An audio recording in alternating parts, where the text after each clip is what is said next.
Nāc pie tāfeles, lūdzu. Raksti.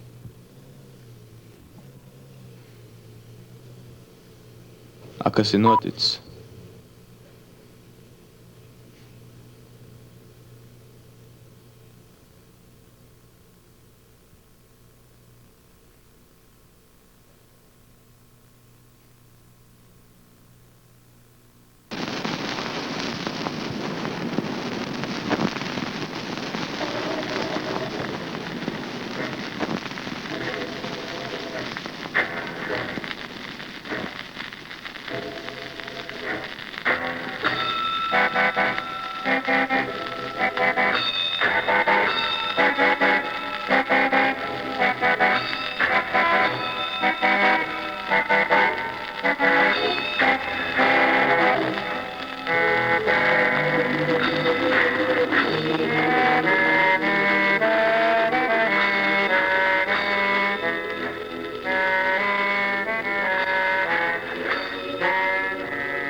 Meža lielais pulkstenis.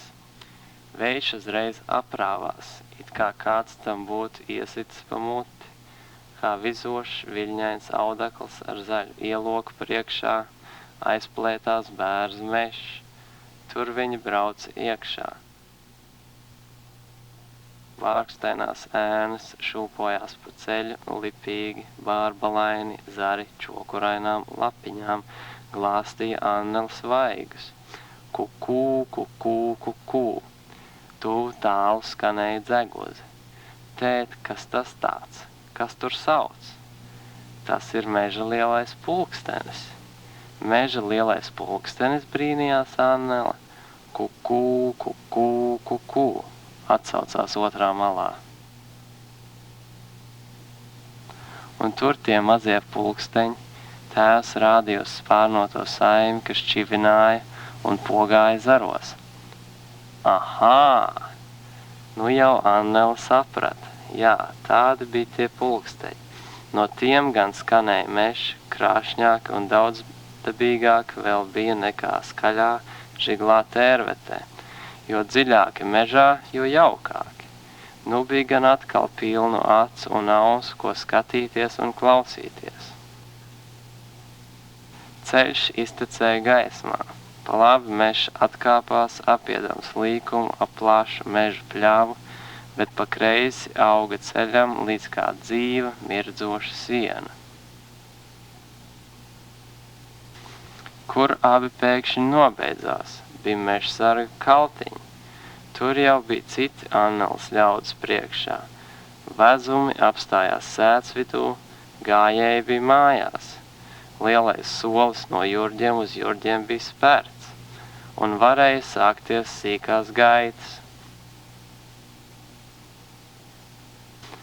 Divas lielas meitas rozā jakās, platām piepūstām piedurknēm un dzeltenām bizēm apstāja Anneli, skaļi čaloja un smējās.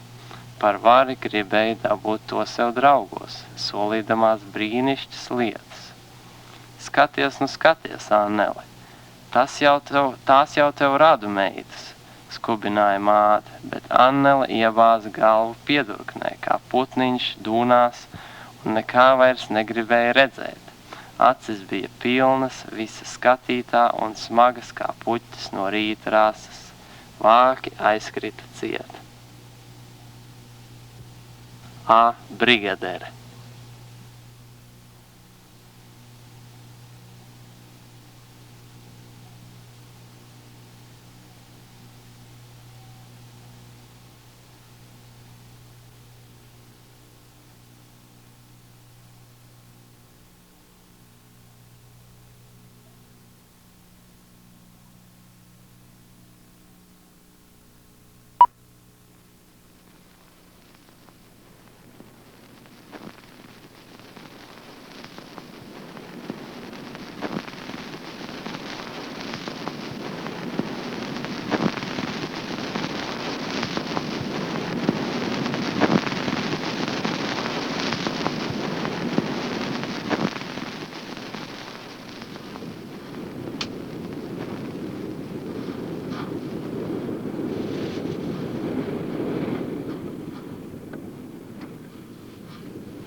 Liepāja.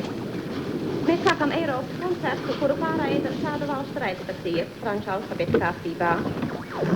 Vācija, Bohēmija, Morāvija, Dānija, Danzigas brīvpilsēta, Igaunija, Somija, Francija, Ungārija, Itālija, Lietuva, Norvēģija, Holande, Polija, Zviedrija, Šveice un Dienvidslāvija. Koncertā sniegsim latviešu skaņdarbus. Piedalās Rādīfona simfoniskais orķestris profesora Jāņa Mediņa vadībā un Raitera koris Teodora Raitera vadībā. Iesāksim ar Alfrēda Kalniņa ievadu kori no operas Vaņuta. Atskaņos Raitera koris un simfoniskais orķestris diriģents Teodora Raitera vadībā.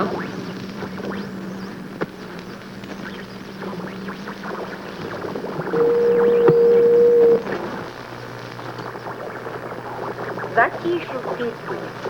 Gaelsums saķīt pa pakrēslu, kurina pļaviņā pirktiņu. Mēnesiņš čigāniņš caur ķeļiem sāk vērties. Zaķīšu māte savus bērnus ved pēķiem. Pičiņu pačiņu austiņām, modriņi sadzirdētām. Pičiņu pačiņu astiņām, tālīni saredzētām. Pičiņu pačiņu kājiņām, viegliņi patecētām. Strupausītas mīt pa pakrēslu, savā nodabā skraida pa pļaviņu. Kas gan tur miglā kūņojas kust? Vajag zināt, to vajag jūs? Nu, bērniņi, joziet, ko katrs māk, kā negarnieks jūs nepanāk. Vau, vau, vau, vau, cibrit, vau, vau.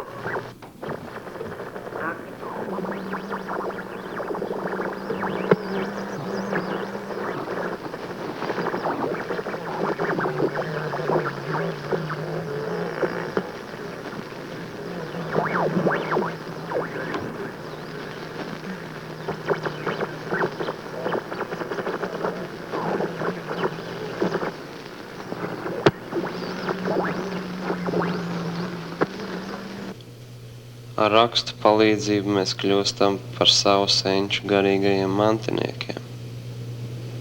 Pareiza gaita būs arī viegla gaita, un tā ābece kļūs nevien par pirmo, bet arī par mīļāko grāmatu cilvēka garīgās attīstības norisē. Vārds ir dzīvs, burts tikai abstrakcija.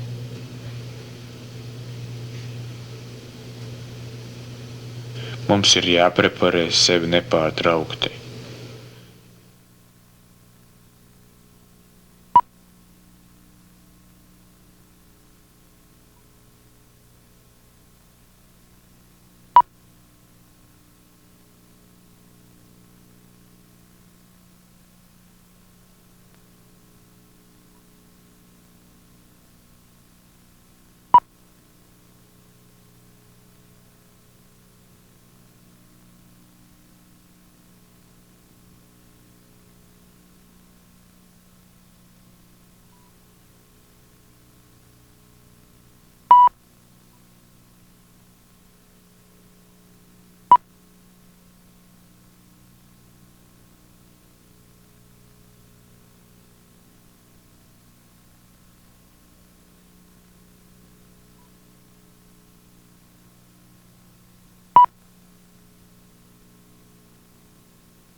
Halo, Latvija, Rīga, Madona, Kuldīga, Liepāja.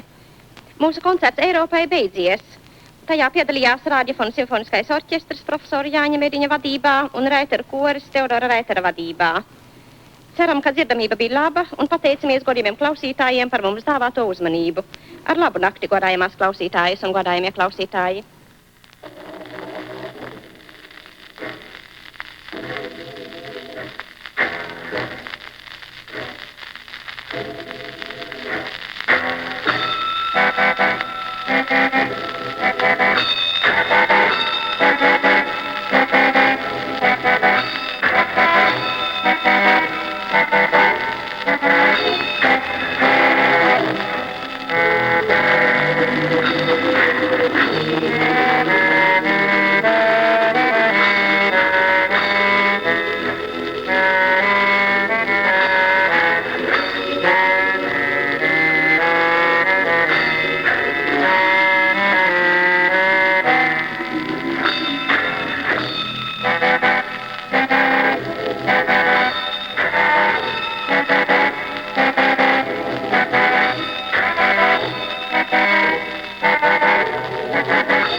Mēs rakstām šo filmu priekš sevis, bet mēs nākam no dažādām vietām, dažādos laikos, ar dažādām pieredzēm.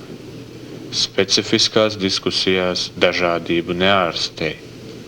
Tas atstāja mūsu rakstu nepabeigtu. Tad kur ir attaisnojuma punkts? Mana pieredze ir radusies no laika gaitā kondensētiem attēliem, kā piemēru var ņemt fotogrāfiju. Kā piemēru var ņemt fotogrāfiju. Tas brūces koncentrācija kalpo vienam mērķim.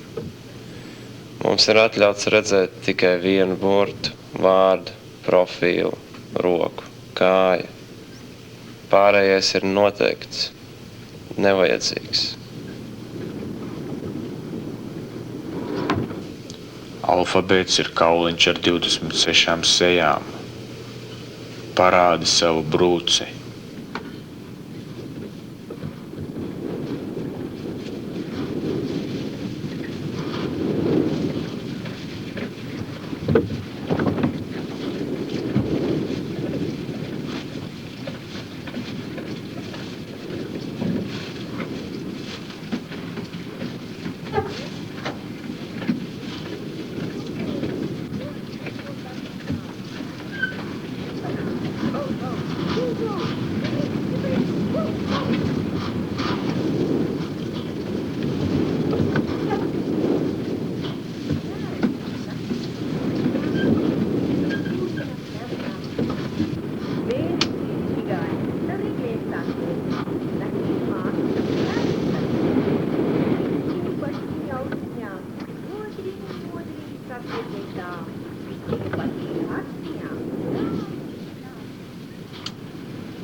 Iedomājies sevi uz skatuves. Izvieto rekvizītus, kas tev būs vajadzīgi izrādēji. Pretī stāv rasēšanas galds. Uz galda prātīgi novietots 3 stūris, mērlineāls tuša, piespraudīts leņķa mērs, speciāli pagatavoti kociņi uzrakstu rakstīšanai. Uz rasējumā papīra no kreisās malas 21 cm attālumā tu esi uzzīmējis pirmo ielocījuma vietu.